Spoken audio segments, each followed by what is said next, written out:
Lastly, let us consider example 3. Say we're interested in determining the node voltages for the given circuit below. I1, I2, and I3 are equal to 1, 2, and 3 amps respectively, whereas R1, R2, R3, R4, R5, and R6 are equal to 5, 2, 10, 4, 5, and 2 ohms respectively. To begin, we have to recall NVA is a 4-step process. The first step is to assign our nodes within our system and our leg currents to all branches. We have 4 nodes within our system, designated as A, B, C, and D. Node A connects R1, I1, R2, R5, and I2. Node B connects I2, R5, R3, R4, and I3. Node C connects R1, I1, R2, R3, and R6.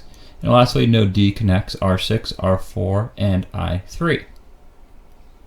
We have IA running through R1, IB running through R2, ID running through R5, IF running through R3, IE running through R6, and IC running through R4.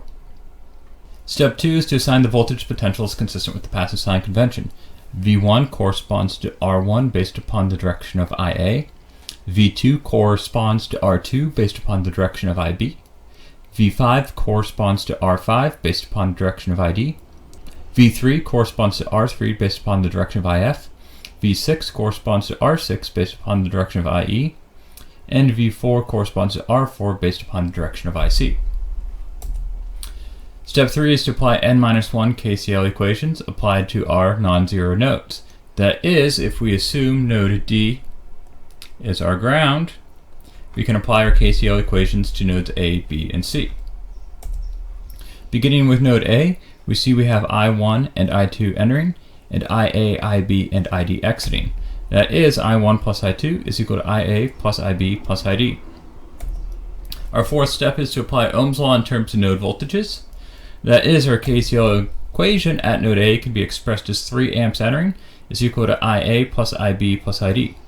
IA is expressed as VA minus VC over R1, IB is expressed as VA minus VC over R2, and ID is expressed as VA minus VB over R5.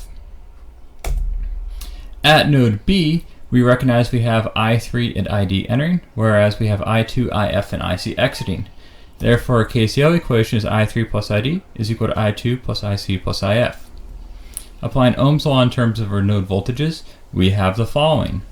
3 amps plus ID, which is expressed as VA minus VB over R5, is equal to 2 amps plus IC, which is expressed as VB minus VD over R4, where VD is equal to 0, plus IF, which is expressed as VB minus VC over R3.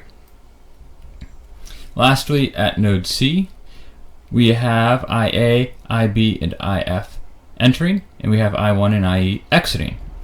That is, our KCL equation becomes IA plus IB plus IF is equal to I1 plus IE. Expressing this equation using Ohm's law in terms of our node voltages, we have the following. VA minus VC per R1 plus VA minus VC per R2 plus VB minus VC per R3 is equal to 1 amp plus VC minus VD per R6, where VD is equal to 0. If we rewrite our KCL equations in terms of our node voltages, we have the following. At node A, we have the following.